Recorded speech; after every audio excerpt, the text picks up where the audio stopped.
കോർപ്പറേഷൻ്റെ അടുത്ത ചാപ്റ്ററാണ് പറയുന്നത് കോഓപ്പറേഷൻ ആൻഡ് ദ സ്റ്റേറ്റ്. നമ്മൾ ഇതേപോലെ പല ചാപ്റ്ററുകളിലായിട്ട് പറഞ്ഞിട്ടുള്ള കാര്യങ്ങളെയൊക്കെ കൂടി ഒന്ന് ഏകോപിപ്പിച്ചിട്ട് പറയുന്നു എന്നുള്ളതേ ഉള്ളൂ. പുതിയതായിട്ടുള്ള കാര്യങ്ങളൊന്നും അല്ല ഉള്ളത്. തിയറി പേപ്പറിലും അതേപോലെ ഇതേവരെ നമ്മൾ പറഞ്ഞിട്ടുള്ള ലോ പേപ്പറിലും കൂടി പറഞ്ഞിട്ടുള്ള കാര്യങ്ങൾ ഒന്ന് ക്ലബ് ചെയ്തിട്ട് പറയാൻ പോകുന്ന കാര്യങ്ങളാണ്. First of all, we have seen that the cooperative societies are based on two important principles, namely self-help and mutual help. സ്വയം സഹായിക്കുകയും മറ്റുള്ളവരാൽ സഹായിക്കപ്പെടുകയും ചെയ്യുന്ന ഒരു ഓർഗനൈസേഷണൽ സെറ്റപ്പ് എന്നുള്ള രൂപത്തിലാണ് കോഓപ്പറേറ്റീവ് സൊസൈറ്റികളെല്ലാം തന്നെ അതിന്റെ ആക്ടിവിറ്റീസ് അണ്ടർടേക്ക് ചെയ്യുന്നത്. പക്ഷെ വിദേശ രാജ്യങ്ങളിലെ കോഓപ്പറേറ്റീവ് മൂവ്മെന്റും ഇന്ത്യയിലെ കോഓപ്പറേറ്റീവ് മൂവ്മെന്റും തമ്മിൽ ബേസിക് ആയിട്ടുള്ള ഡിഫറൻസ് നമ്മൾ ആദ്യം പറഞ്ഞു. Indian cooperative movement is government sponsored movement and government first of all passed Cooperative Societies Act, and on the basis of the act so many cooperative societies came into existence, whereas in England and some other countries we can see that it is an organization of a large working class and they constituted cooperative societies to meet their daily requirements. അതായത് ഒരു large working ക്ലാസിന്റെ ഒരു movement ആയിട്ടാണ് England തുടങ്ങിയിട്ടുള്ള രാജ്യങ്ങളിലൊക്കെ തന്നെ cooperative സൊസൈറ്റികൾ organise ചെയ്യുകയും അത് ഫംഗ്ഷൻ ചെയ്യുകയും ചെയ്തിട്ടുള്ളത്. അതൊരിക്കലും ഒരു ഗവൺമെന്റ് സ്പോൺസർ ചെയ്യുന്ന ഒരു പ്രോഗ്രാമോ അല്ലെങ്കിൽ ഗവൺമെന്റിന്റെ ഒരു മൂവ്മെന്റ് ആയിട്ടോ അല്ല കോഓപ്പറേറ്റീവ് മൂവ്മെന്റ് എന്ന് പറയുന്നത് വിദേശ രാജ്യങ്ങളിൽ വന്നിട്ടുള്ളത്. നമ്മൾ ആദ്യം പറഞ്ഞിട്ടുള്ളതാണ്. ഇന്ത്യയെ സംബന്ധിച്ചിടത്തോളം ഗവൺമെന്റിന്റെ ഇനീഷ്യേറ്റീവിന്റെ അടിസ്ഥാനത്തിലാണ് കോഓപ്പറേറ്റീവ് സൊസൈറ്റികളെല്ലാം തന്നെ രൂപീകരിക്കപ്പെട്ടിട്ടുള്ളത്.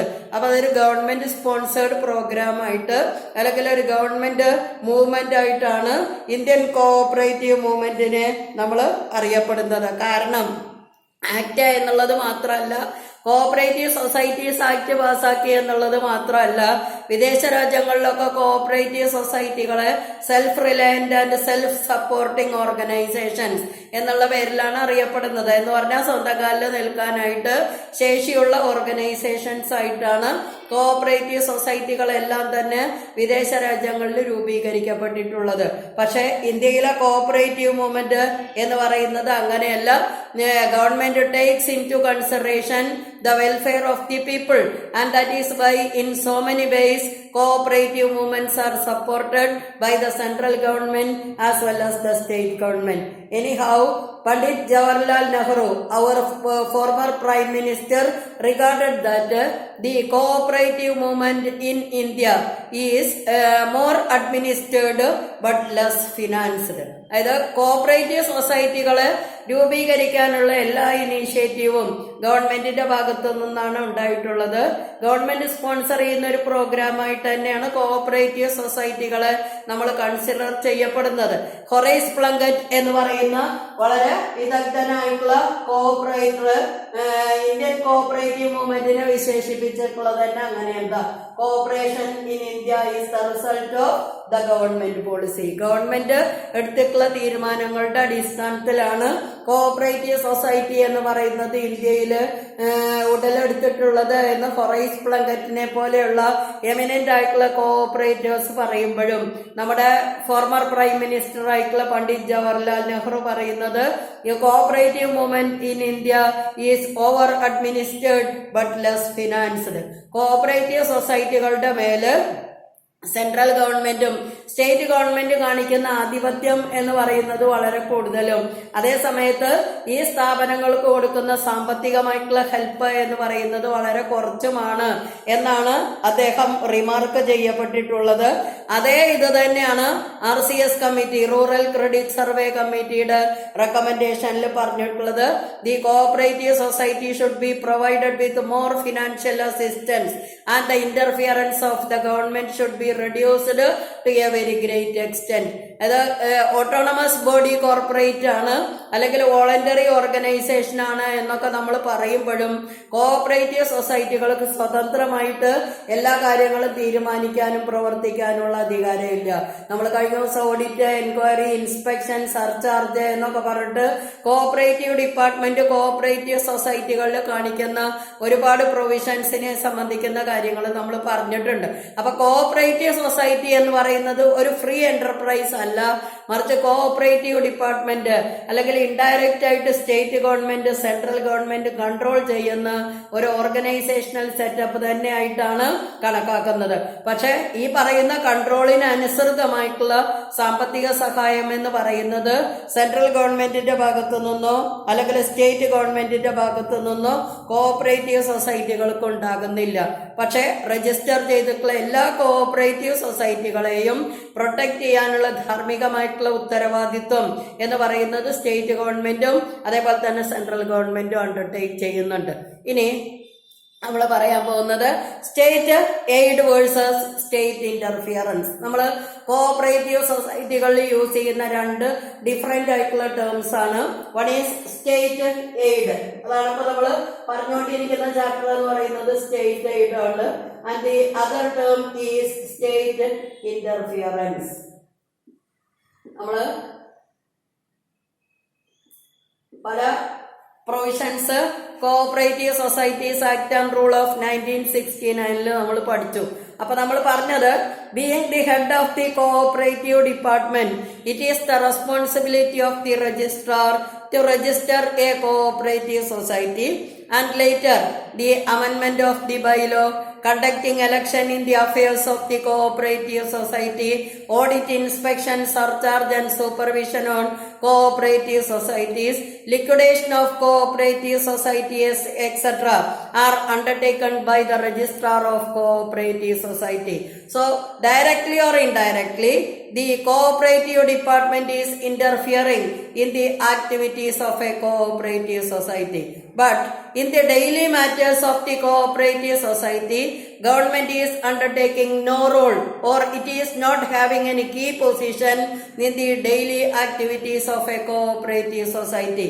It is managed by the general body and the director board constituted according to section rule 35 of the Cooperative Societies Act called the election procedures. So any government is sponsoring the program, it does not mean that the government is getting the right to interfere into the daily matters of a cooperative society. ആണ് നമ്മൾ പറഞ്ഞ രണ്ട് term. അതാണ് ഒന്ന് state aid, ഒന്ന് state interference. State aid എന്ന് പറഞ്ഞാല് cooperative സൊസൈറ്റികൾക്ക് government കൊടുക്കുന്നതായിട്ടുള്ള assistance ആണ്. അത് ഫിനാൻഷ്യൽ അസിസ്റ്റൻസ് മാത്രമല്ല, ഒരു രജിസ്റ്റേർഡ് ഓർഗനൈസേഷൻ ആണ് എന്നുള്ളത് കൊണ്ട് രജിസ്റ്റർ ചെയ്തിട്ടുള്ള എല്ലാ കോഓപ്പറേറ്റീവ് സൊസൈറ്റികളെയും അതിന്റെ വെൽഫെയറിന്റെ അടിസ്ഥാനത്തിൽ പ്രൊട്ടക്ട് ചെയ്യേണ്ടുന്ന ധാർമ്മികമായിട്ടുള്ള ഉത്തരവാദിത്വം ഗവൺമെന്റിനുണ്ട് എന്ന് പറഞ്ഞതുകൊണ്ട് കോഓപ്പറേറ്റീവ് സൊസൈറ്റിയുടെ ദൈനംദിന കാര്യങ്ങളിൽ ഒരു കാരണവശാലും ഗവൺമെന്റിനോ അല്ലെങ്കിൽ കോഓപ്പറേറ്റീവ് ഡിപ്പാർട്ട്മെന്റിനോ ഇന്റർഫിയർ ചെയ്യാനുള്ള റൈറ്റ് ഇല്ല. ഒരു കോഓപ്പറേറ്റീവ് സൊസൈറ്റിയെ നിയമപ്രകാരം രൂപീകരിക്കുന്നതിന് സഹായിക്കുന്നു. കോഓപ്പറേറ്റീവ് സൊസൈറ്റി രജിസ്റ്റർ ചെയ്യുന്നു. അതിനുശേഷം കോഓപ്പറേറ്റീവ് സൊസൈറ്റിയിൽ ഒരു വർഷം കഴിയുമ്പോൾ ഓഡിറ്റ്, എൻക്വയറി, ഇൻസ്പെക്ഷൻ തുടങ്ങിയിട്ടുള്ള കാര്യങ്ങളൊക്കെ cooperative department act and rule അനുസരിച്ച് അണ്ടർടേക്ക് ചെയ്യുന്നു. കോഓപ്പറേറ്റീവ് സൊസൈറ്റികളിൽ ലിക്വിഡേഷൻ, വൈൻഡിങ് അപ്പ് തുടങ്ങിയിട്ടുള്ള പ്രൊസീജിയേഴ്സ് ഒക്കെ രജിസ്ട്രാർ ഓഫ് കോഓപ്പറേറ്റീവ് സൊസൈറ്റിക്ക് അണ്ടർടേക്ക് ചെയ്യാനുള്ള right cooperative societies act and റൂളിൽ കൊടുത്തിട്ടുണ്ടെങ്കിലും ഒരു കോഓപ്പറേറ്റീവ് സൊസൈറ്റിയുടെ ദൈനംദിന പ്രവർത്തനങ്ങളിൽ ഒരു കാരണവശാലും കോഓപ്പറേറ്റീവ് ഡിപ്പാർട്ട്മെന്റിന് ഇടപെടാനുള്ള അധികാരമില്ല. അതാകെ കൂടി ചെയ്യുന്നത് ഒരു ഫിനാൻഷ്യൽ ഇയർ അവസാനിക്കുന്നതിന് ശേഷം കോഓപ്പറേറ്റീവ് സൊസൈറ്റിയിൽ ഓഡിറ്റ്, എൻക്വയറി, ഇൻസ്പെക്ഷൻ നടത്തുന്നു. കോഓപ്പറേറ്റീവ് സൊസൈറ്റി നല്ല രീതിയിൽ പ്രവർത്തിക്കുന്നതിന് ആവശ്യം വരുന്നതായിട്ടുള്ള ഗൈഡൻസ് അല്ലെങ്കിൽ ഡയറക്ഷൻസ് കൊടുക്കുന്നു എന്നൊക്കെയുള്ളതല്ലാതെ ഒരു കോഓപ്പറേറ്റീവ് സൊസൈറ്റിയുടെ ദൈനംദിന പ്രവർത്തനങ്ങളിൽ ഇടപെടാനോ അഭിപ്രായങ്ങൾ പറയാനോ ഒരു കാരണവശാലും കോഓപ്പറേറ്റീവ് ഡിപ്പാർട്ട്മെന്റിനോ അല്ലെങ്കിൽ ഗവൺമെന്റിനോ റൈറ്റ് എന്ന് പറയുന്നത് പ്രൊവൈഡ് ചെയ്തിട്ടില്ല.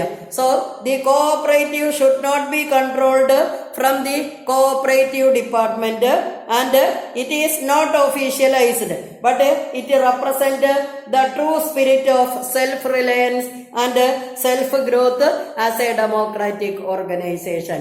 ഒരു ഡെമോക്രാറ്റിക് ഓർഗനൈസേഷൻ എന്നുള്ള രൂപത്തിൽ അതിന് സ്വയം വികസിക്കാനും സ്വന്തം കാലിൽ നിലനിൽക്കാനും കഴിയുന്ന രൂപത്തിലേക്ക് ആവശ്യം വരുന്നതായിട്ടുള്ള എയ്ഡ് അല്ലെങ്കിൽ ആവശ്യം വരുന്നതായിട്ടുള്ള ടെക്നിക്കൽ ഗൈഡൻസ് പ്രൊവൈഡ് ചെയ്തുകൊണ്ട് ആ സ്ഥാപനത്തെ വളർത്തിക്കൊണ്ടുവരിക എന്ന് പറയുന്ന ഒരൊറ്റ പ്രോസസ്സ് മാത്രമാണ് കോഓപ്പറേറ്റീവ് ഡിപ്പാർട്ട്മെന്റ് അണ്ടർടേക്ക് ചെയ്യുന്നത്. അല്ലാതെ കൂടുതലായിട്ട് ഒഫീഷ്യലൈസ് ചെയ്തിട്ട് കോഓപ്പറേറ്റീവ് സൊസൈറ്റികളുടെ ദൈനംദിന കാര്യങ്ങളിൽ ഒരു കാരണവശാലും കോഓപ്പറേറ്റീവ് ഡിപ്പാർട്ട്മെന്റോ അല്ലെങ്കിൽ ഗവൺമെന്റ് അപ്പോയിന്റ് ചെയ്യുന്നതായിട്ടുള്ള മറ്റ് ഡിപ്പാർട്ട്മെന്റിലെ ഉദ്യോഗസ്ഥർക്കോ കോഓപ്പറേറ്റീവ് സൊസൈറ്റിയുടെ അഫയേഴ്സിൽ ഇന്റർഫിയർ ചെയ്യാനുള്ള റൈറ്റ് ഇല്ല. അതാണ് state aid versus state interference. അപ്പൊ സ്റ്റേറ്റ് എയ്ഡ് എന്ന് പറയുന്നത് ഒരു കോഓപ്പറേറ്റീവ് സൊസൈറ്റി രാജ്യത്തിന്റെ എക്കണോമിക് ഗ്രോത്തിനെ സപ്പോർട്ട് ചെയ്യുന്ന ഒരു മേജർ ഓർഗനൈസേഷൻ എന്നുള്ള രൂപത്തിൽ ആ കോഓപ്പറേറ്റീവ് സൊസൈറ്റികളുടെ നിലനിൽപ്പിന് ആവശ്യം വരുന്നതായിട്ടുള്ള സപ്പോർട്ട് അല്ലെങ്കിൽ ഗൈഡൻസ് ഗവൺമെന്റ് ഡിപ്പാർട്ട്മെന്റ് ആയിട്ടുള്ള കോഓപ്പറേറ്റീവ് ഡിപ്പാർട്ട്മെന്റ് പ്രൊവൈഡ് ചെയ്യുന്നുണ്ട് എന്നുള്ളതല്ലാതെ ഒരു കാരണവശാലും ഒരു കോഓപ്പറേറ്റീവ് സൊസൈറ്റിയുടെ ദൈനംദിന കാര്യങ്ങളിൽ ഡയറക്റ്റ് ആയിട്ടോ ഇൻഡയറക്റ്റ് ആയിട്ടോ ഇന്റർഫിയർ ചെയ്യാനുള്ള റൈറ്റ് എന്ന് പറയുന്നത് കോഓപ്പറേറ്റീവ് ഡിപ്പാർട്ട്മെന്റിനോ അല്ലെങ്കിൽ ഗവൺമെന്റിന്റെ മറ്റ് ഡിപ്പാർട്ട്മെന്റുകൾക്കോ കൊടുത്തിട്ടില്ല. കാരണം കോഓപ്പറേറ്റീവ് സൊസൈറ്റി എന്ന് പറയുന്നത് ഒരു ഡെമോക്രാറ്റിക് ഓർഗനൈസേഷനാണ്. ആ ഡെമോക്രാറ്റിക് ഓർഗനൈസേഷനെ സെൽഫ് റിലയന്റ് ആയിട്ട് അല്ലെങ്കിൽ സെൽഫ് സപ്പോർട്ടിംഗ് ആയിട്ട് നിലനിർത്തുന്നതിന് ആവശ്യം വരുന്നതായിട്ടുള്ള ഗൈഡൻസ് അല്ലെങ്കിൽ അതിനാവശ്യം വരുന്നതായിട്ടുള്ള അഡ്വൈസസ് പ്രൊവൈഡ് ചെയ്യുന്നതിന് വേണ്ടിയിട്ടാണ് കോഓപ്പറേറ്റീവ് ഡിപ്പാർട്ട്മെന്റിനെ കോൺസ്റ്റിറ്റ്യൂട്ട് ചെയ്തിട്ടുള്ളത്. ഇനി ഗവൺമെന്റ് ഞാൻ പറഞ്ഞു Indian cooperative movement is a government sponsored program. കേരളത്തിലാണെങ്കിലും Kerala cooperative societies act of 1969 അനുസരിച്ച് ഓർഗനൈസ് ചെയ്ത് രജിസ്റ്റർ ചെയ്തിട്ടാണ് കോഓപ്പറേറ്റീവ് സൊസൈറ്റികളെല്ലാം തന്നെ അറ്റ് പ്രസന്റ് ഫംഗ്ഷൻ ചെയ്യുന്നത്. അപ്പൊ അങ്ങനെയുള്ള കോഓപ്പറേറ്റീവ് സൊസൈറ്റികൾക്ക് ഗവൺമെന്റ് പ്രൊവൈഡ് ചെയ്യുന്നതായിട്ടുള്ള എയ്ഡിനെ 5 ക്ലാസിഫിക്കേഷൻസ് ആയിട്ട് ഡിവൈഡ് ചെയ്തിട്ടുണ്ട്. അത് അവിടെ എഴുതിയിട്ടുണ്ട്. 5 ഡിഫറെന്റ് ടൈപ്പിലുള്ള എയ്ഡാണ് കോഓപ്പറേറ്റീവ് സൊസൈറ്റികൾക്ക് ഗവൺമെന്റ് പ്രൊവൈഡ് ചെയ്യുന്നത്. One is legislative aid, second one is administrative aid, third is financial aid, fourth one moral support, and lastly state partnership in cooperative societies. First, legislative aid. That is, all cooperative societies in Kerala are legally protected through the passing of the Kerala Cooperative Societies Act of 1969. And government regulate the registration, management, audit, arbitration, etc. of the cooperative societies. നമ്മൾ നേരത്തെ പറഞ്ഞു cooperative ഡിപ്പാർട്ട്മെന്റിലെ head ആയിട്ടുള്ള registrar of cooperative സൊസൈറ്റിക്കാണ് cooperative society register ചെയ്യാനും അതിന്റെ മാനേജ്മെന്റിനെ constitute ചെയ്യാനും ഓഡിറ്റ്, എൻക്വയറി, ആർബിട്രേഷൻ തുടങ്ങിയിട്ടുള്ള കാര്യങ്ങളൊക്കെ നടത്താനുള്ള അധികാരം ഗവൺമെന്റ് പ്രൊവൈഡ് ചെയ്തിട്ടുള്ളത്. അപ്പൊ ലെജിസ്ലേറ്റീവ് എയ്ഡ് എന്ന് പറഞ്ഞു കഴിഞ്ഞാൽ by passing an act the cooperative societies are subject to protection and control by the government department. അതാണ് ലെജിസ്ലേറ്റീവ് എയ്ഡ് എന്ന് പറയുന്നത്. ഇനി നമ്മൾ കോഓപ്പറേഷൻ പഠിച്ച സമയത്ത് പഠിച്ചിട്ടുണ്ട്. There are so many privileges provided to the cooperative societies as compared to other business organizations. Income ടാക്സിൽ നിന്നുള്ള എക്സംഷൻസ്, രജിസ്ട്രേഷൻ ഫീസിൽ നിന്നുള്ള എക്സംഷൻ, സ്റ്റാമ്പ് ഡ്യൂട്ടിയിൽ നിന്നുള്ള എക്സംഷൻ തുടങ്ങിയിട്ട് മറ്റ് സ്ഥാപനങ്ങൾക്ക് അവൈലബിൾ ആകുന്നതിനേക്കാൾ കൂടുതൽ പ്രിവിലേജസ് എല്ലായ്പ്പോഴും കോഓപ്പറേറ്റീവ് സൊസൈറ്റികൾക്ക് പ്രൊവൈഡ് ചെയ്യാനുള്ള കാരണം ഗവൺമെന്റ് അതിന് പ്രൊവൈഡ് ചെയ്യുന്നതായിട്ടുള്ള ലെജിസ്ലേറ്റീവ് അസിസ്റ്റൻസ് ആണ് അല്ലെങ്കിൽ ലെജിസ്ലേറ്റീവ് എയ്ഡ് ആണ്. ഇനി രണ്ടാമത് administrative assistance or administrative aid. That is cooperative societies are under the direct supervision and control of the registrar of cooperative societies, who is the head of the cooperative department. And the registrar is responsible to act as a friend, philosopher and guide to cooperative societies, and he is responsible for the proper functioning and growth of the cooperative organizations. നമ്മൾ നേരത്തെ cooperative department പറഞ്ഞ സമയത്ത് പറഞ്ഞതാണ്. Registrar of cooperative societies ആണ് cooperative ഡിപ്പാർട്ട്മെന്റിന്റെ head. അദ്ദേഹത്തിനാണ് ഒരു cooperative society register ചെയ്യാനും അതിനുശേഷം ആ കോഓപ്പറേറ്റീവ് സൊസൈറ്റികളുടെ പ്രവർത്തനങ്ങളെ ഏകോപിപ്പിക്കാനും നിയന്ത്രിക്കാനും അധികാരമുള്ളത്. So the registrar should act as a friend, philosopher and guide to cooperative societies. ആവശ്യം വരുന്ന സന്ദർഭങ്ങളിൽ കോഓപ്പറേറ്റീവ് സൊസൈറ്റിയിലെ മാനേജിംഗ് കമ്മിറ്റിയുടെ ഫ്രണ്ടായിട്ടും അവരെ ഉപദേശിക്കുന്ന ഒരു ഫിലോസഫറായിട്ടും ആവശ്യം വരുന്നതായിട്ടുള്ള കാര്യങ്ങളിൽ നിർദ്ദേശം കൊടുക്കുന്ന ഒരു ഗൈഡായിട്ടും ഒക്കെ ആക്ട് ചെയ്യാനുള്ള റെസ്പോൺസിബിലിറ്റി എന്ന് പറയുന്നത് രജിസ്ട്രാർ ഓഫ് കോഓപ്പറേറ്റീവ് സൊസൈറ്റിക്കാണ്. ഇനി രജിസ്റ്റർ ചെയ്തിട്ടുള്ള കോഓപ്പറേറ്റീവ് സൊസൈറ്റികൾ സ്മൂത്ത് ആയിട്ട് പ്രോപ്പറായിട്ട് ഫംഗ്ഷൻ ചെയ്യുന്നുണ്ട് എന്ന് ഉറപ്പുവരുത്താനും അതിലെ മെമ്പേഴ്സിന്റെ വെൽഫെയറിന് വേണ്ടിയിട്ടാണ് കോഓപ്പറേറ്റീവ് സൊസൈറ്റികൾ പ്രവർത്തിക്കുന്നത് എന്ന് ഉറപ്പുവരുത്താനുള്ള ധാർമ്മികമായിട്ടുള്ള ബാധ്യത കോഓപ്പറേറ്റീവ് ഡിപ്പാർട്ട്മെന്റിന്റെ ഹെഡായിട്ടുള്ള രജിസ്ട്രാർ ഓഫ് കോഓപ്പറേറ്റീവ് സൊസൈറ്റിക്കാണ്. അതാണ് അഡ്മിനിസ്ട്രേറ്റീവ് എയ്ഡ് എന്ന് പറയുന്നത്. ഇനി cooperative societies act and rule അനുസരിച്ച് കോഓപ്പറേറ്റീവ് സൊസൈറ്റികൾ നിർബന്ധമായിട്ടും സൂക്ഷിക്കേണ്ടുന്ന ചില ബുക്സ് ആൻഡ് റെക്കോർഡ്സ് ഉണ്ട്. അത് ആക്ടിൽ പറഞ്ഞിട്ടുണ്ട്, അത് റൂളിലുണ്ട്, അതേപോലെ തന്നെ അത് ബൈലോയിൽ സ്പെസിഫിക് ആയിട്ട് പറഞ്ഞിട്ടുണ്ട്. അപ്പൊ അത്തരത്തിലുള്ള ബുക്സ് ആൻഡ് റെക്കോർഡ്സ് കൃത്യമായിട്ട് സൂക്ഷിക്കുന്നുണ്ട്. കോഓപ്പറേറ്റീവ് സൊസൈറ്റി കൃത്യമായിട്ട് മീറ്റിങ്ങുകൾ കൂടുന്നുണ്ട്. കോഓപ്പറേറ്റീവ് സൊസൈറ്റിക്ക് കിട്ടിയിട്ടുള്ള ലാഭത്തിന്റെ ഒരു നിശ്ചിത വിഹിതം മെമ്പർമാർക്ക് ഡിവിഡൻഡ് ആയിട്ട് കൊടുക്കുന്നുണ്ട്. ഗവൺമെന്റ് കൊടുത്തിട്ടുള്ള ഗ്രാന്റ്, സബ്സിഡി തുടങ്ങിയിട്ടുള്ള കാര്യങ്ങളൊക്കെ പ്രോപ്പറായിട്ട് യൂട്ടിലൈസ് ചെയ്യുന്നുണ്ട്. തുടങ്ങിയിട്ടുള്ള എല്ലാ കാര്യങ്ങളും അന്വേഷിച്ച് ഉറപ്പുവരുത്താനുള്ള ധാർമ്മികമായിട്ടുള്ള റെസ്പോൺസിബിലിറ്റി എന്ന് പറയുന്നത് രജിസ്ട്രാർ ഓഫ് കോഓപ്പറേറ്റീവ് സൊസൈറ്റിക്കാണ്. അതാണ് രണ്ടാമത്തെ എയ്ഡ് എന്ന് പറയുന്നത്, അഡ്മിനിസ്ട്രേറ്റീവ് എയ്ഡ്. ഇനി മൂന്നാമത്തെ എയ്ഡ് എന്ന് പറയുന്നതാണ് financial aid provided to cooperative societies. കേരളത്തില്, ഇന്ത്യയില് മറ്റേതൊരു ഓർഗനൈസേഷൻസിന് ഗവൺമെന്റ് പ്രൊവൈഡ് ചെയ്യുന്നതിനേക്കാൾ കൂടുതൽ സാമ്പത്തിക സഹായം പ്രൊവൈഡ് ചെയ്യുന്നത് കോഓപ്പറേറ്റീവ് സൊസൈറ്റികൾക്കാണ്. കാരണം cooperative society is the organisation of the villagers. സാധാരണക്കാരായിട്ടുള്ള ആളുകളുടെ ഫിനാൻഷ്യൽ റിക്വയർമെന്റ്സ് മീറ്റ് ചെയ്യുന്നതിന് വേണ്ടിയിട്ട് ഓർഗനൈസ് ചെയ്തിട്ടുള്ള ഒരു സ്ഥാപനം എന്നുള്ള രൂപത്തിൽ കോഓപ്പറേറ്റീവ് സൊസൈറ്റികൾക്ക് അർഹമായിട്ടുള്ള സാമ്പത്തിക പ്രാതിനിധ്യം ഉറപ്പുവരുത്തുക എന്ന് പറയുന്നത് ഗവൺമെന്റിന്റെ responsibility. That is why government is providing loans and subsidies to cooperative societies for the purchase of plant and machinery, purchase of raw materials, construction of the building and such other activities which are necessary for the smooth functioning of the cooperative society. ഏത് ടൈപ്പിലുള്ള സൊസൈറ്റിയാണ് രൂപീകരിക്കുന്നത് എങ്കിൽ ആ സൊസൈറ്റിക്ക് പ്രാഥമികമായിട്ട് അതിന്റെ business തുടങ്ങുന്നതിന് ആവശ്യം വരുന്നതായിട്ടുള്ള സാമ്പത്തിക സഹായം ലോൺസിന്റെ രൂപത്തില് അല്ലെങ്കിൽ സബ്സിഡിയുടെ രൂപത്തിൽ കോഓപ്പറേറ്റീവ് സൊസൈറ്റികൾക്ക് സ്റ്റേറ്റ് ഗവൺമെന്റ് പ്രൊവൈഡ് ചെയ്യുന്നുണ്ട്. ഫർണിച്ചർ വാങ്ങിക്കാനായിട്ടും സ്ഥലം വാങ്ങിക്കാനായിട്ടും ബിൽഡിംഗ് കൺസ്ട്രക്ട് ചെയ്യുന്നതിനായിട്ടും ട്രാൻസ്പോർട്ട് വെഹിക്കിൾസ് പർച്ചേസ് ചെയ്യുന്നതിനും ഇതേപോലുള്ള പ്രാഥമികമായിട്ടുള്ള ആവശ്യങ്ങൾ നിറവേറ്റുന്നതിന് വേണ്ടി വരുന്ന എല്ലാവിധത്തിലുള്ള സാമ്പത്തിക സപ്പോർട്ടും ഗവൺമെന്റ് ആണ് പ്രൊവൈഡ് ചെയ്യുന്നത്. ഇനി അഗ്രികൾച്ചറൽ കോഓപ്പറേറ്റീവ് സൊസൈറ്റികൾക്കാണെങ്കിൽ നമ്മൾ കഴിഞ്ഞ ദിവസം പറഞ്ഞു, നബാർഡ് എന്ന് പറയുന്ന ഒരു ഓർഗനൈസേഷൻ കോൺസ്റ്റിറ്റ്യൂട്ട് ചെയ്തിട്ടുണ്ട്. അതിന് 2 ഡിപ്പാർട്ട്മെന്റ് ഉണ്ട്. ഒന്ന് അഗ്രികൾച്ചറൽ ക്രെഡിറ്റ് ഡിപ്പാർട്ട്മെന്റ്, മറ്റൊന്ന് അഗ്രികൾച്ചറൽ ക്രെഡിറ്റ് സ്റ്റെബിലൈസേഷൻ ഡിപ്പാർട്ട്മെന്റ്. ഈ 2 ഡിപ്പാർട്ട്മെന്റ് കോൺസ്റ്റിറ്റ്യൂട്ട് ചെയ്തിട്ടുള്ളതിന്റെ ഉദ്ദേശം ഗവൺമെന്റ് ക്രെഡിറ്റ് കോഓപ്പറേറ്റീവ് സൊസൈറ്റികൾക്ക് ആവശ്യം വരുന്നതായിട്ടുള്ള സാമ്പത്തിക സഹായം പ്രൊവൈഡ് ചെയ്യുക എന്നുള്ള ഉദ്ദേശത്തോടു കൂടി തന്നെയാണ്. Agricultural and rural development bank act എന്ന് പറയുന്ന ഒരു പ്രത്യേക ആക്ട് പാസാക്കിയതിന്റെ അടിസ്ഥാനത്തിൽ long term needs and requirements agricultural സെക്ടറിൽ മീറ്റ് ചെയ്യുന്നതിന് ആവശ്യം വരുന്ന ഓർഗനൈസേഷൻസ് ഗവൺമെന്റ് കോൺസ്റ്റിറ്റ്യൂട്ട് ചെയ്തിട്ടുണ്ട്. അപ്പൊ ഗവൺമെന്റ് പാസാക്കിയിട്ടുള്ള ആക്ട് അനുസരിച്ചാണ് കോഓപ്പറേറ്റീവ് സൊസൈറ്റികളെല്ലാം തന്നെ നിലവിൽ വന്നിട്ടുള്ളത്.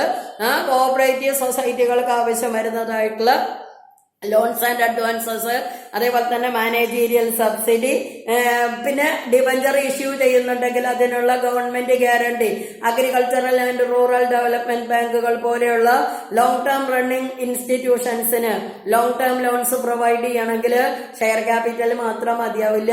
അപ്പൊ അങ്ങനെ വരുന്ന സിറ്റുവേഷൻസിൽ ഡിബഞ്ചർ ഇഷ്യൂ ചെയ്യുന്നുണ്ടെങ്കിൽ അതിനാവശ്യം വരുന്നതായിട്ടുള്ള ഗ്യാരണ്ടി എന്ന് പറയുന്നത് ഗവൺമെന്റ് ആണ് പ്രൊവൈഡ് ചെയ്യുന്നത്. അതിന് പുറമെ ഞാൻ പറഞ്ഞു വേരിയസ് ഫണ്ട് ഗവൺമെന്റും അതേപോലെ തന്നെ നബാർഡും കോഓപ്പറേറ്റീവ് സൊസൈറ്റികളുടെ സമയബന്ധിതമായിട്ടുള്ള ഫിനാൻഷ്യൽ റിക്വയർമെന്റ്സ് മീറ്റ് ചെയ്യുന്നതിന് ആവശ്യം വരുന്ന പല വിധത്തിലുള്ള ഫണ്ടുകൾ അതിന്റെ സ്വന്തം കസ്റ്റഡിയിൽ സൂക്ഷിക്കുന്നുണ്ട്. And further more the government is providing training program to the employees and members of the cooperative society to convert them as the efficient personnels. Cooperative സൊസൈറ്റിയിൽ ഏറ്റവും മേന്മയേറിയ സ്റ്റാഫായിട്ട് അവരെ കൺവേർട്ട് ചെയ്യുന്നതിന് വേണ്ടിയിട്ട് എംപ്ലോയീസിനാണെങ്കിലും മെമ്പേഴ്സിനാണെങ്കിലും ഒക്കെ ട്രെയിനിങ് പ്രോഗ്രാംസ് പല ട്രെയിനിങ് ഇൻസ്റ്റിറ്റ്യൂട്ടുകൾ കോൺസ്റ്റിറ്റ്യൂട്ട് ചെയ്തിട്ട് ഗവൺമെന്റ് ആണ് പ്രൊവൈഡ് ചെയ്യുന്നത്. അതാണ് financial assistance to cooperative societies. And next is moral support. Moral support എന്ന് പറയുന്നത് ധാന്യങ്ങൾ സംഭരിക്കുന്നതിന്, അത് കേടുപാടുകൾ കൂടാതെ സൂക്ഷിക്കുന്നതിന്, ആവശ്യം വരുന്ന സ്ഥലങ്ങളിൽ അത് കൃത്യമായിട്ട് ഡിസ്ട്രിബ്യൂട്ട് ചെയ്യുന്നതിന് ഒക്കെ കോഓപ്പറേറ്റീവ് സൊസൈറ്റികളെ ധാർമ്മികമായിട്ട് സപ്പോർട്ട് ചെയ്യുന്ന ഒരു ഏജൻസി കൂടിയാണ് ഗവൺമെന്റ് എന്ന് പറയുന്നത്. ഗവൺമെന്റ് അതാത് സമയങ്ങളിൽ പല എക്സ്പെർട്ട് കമ്മിറ്റികളെ നിയോഗിച്ചുകൊണ്ട് marketing cooperative society, consumer cooperative society, service cooperative ബാങ്കുകൾ തുടങ്ങിയിട്ടുള്ള ഓർഗനൈസേഷൻസിന്റെ പ്രവർത്തനങ്ങൾ വിലയിരുത്തുകയും അതിലാവശ്യം വരുന്നതായിട്ടുള്ള മോഡിഫിക്കേഷൻസ് സമയബന്ധിതമായിട്ട് വരുത്തുകയും ചെയ്യുന്നതിന്റെ പ്രധാനപ്പെട്ട ഉദ്ദേശം എന്ന് പറയുന്നത് ഇത്തരത്തിലുള്ള കോഓപ്പറേറ്റീവ് സൊസൈറ്റികൾക്ക് ആവശ്യം വരുന്ന മോറൽ സപ്പോർട്ട് പ്രൊവൈഡ് ചെയ്യുക എന്നുള്ളതാണ്. The reason is that government is considering cooperative societies as a potent organization for the democratic planning. മറ്റേതൊരു ഓർഗനൈസേഷൻസിനേക്കാൾ ഒരു രാജ്യത്തിന്റെ എക്കണോമിക് ഗ്രോത്തിന് ഏറ്റവും കൂടുതൽ കോൺട്രിബ്യൂട്ട് ചെയ്യാൻ സാധിക്കുന്നത് കോഓപ്പറേറ്റീവ് സൊസൈറ്റികൾക്കാണ് എന്നുള്ള തോന്നലിന്റെ അടിസ്ഥാനത്തിലാണ് പല വിധത്തിൽ പ്രവർത്തിക്കുന്ന കോഓപ്പറേറ്റീവ് സൊസൈറ്റികൾക്ക് ആവശ്യം വരുന്ന ധാർമ്മികമായിട്ടുള്ള സപ്പോർട്ട് എന്ന് പറയുന്നത്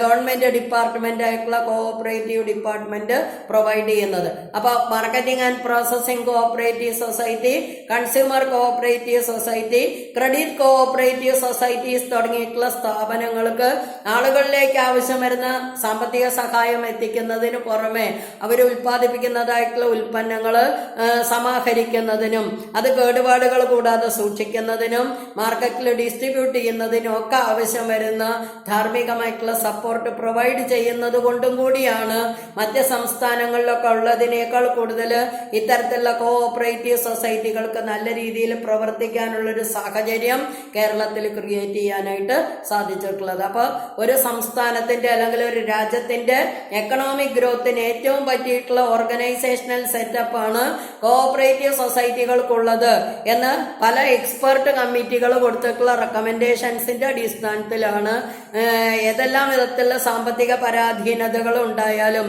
ഗവൺമെന്റ് കോഓപ്പറേറ്റീവ് സൊസൈറ്റികളെ കൈയഴിച്ച് സഹായിക്കാനുള്ള ഒരു ആറ്റിറ്റ്യൂഡ് കാണിക്കുന്നത്. അതാണ് moral support. And finally the state partnership in cooperative societies. നമ്മൾ നേരത്തെ പറഞ്ഞിട്ടുള്ളതാണ്. In every cooperative society, government will have to become an active partner by contributing share capital to the work of a cooperative organization.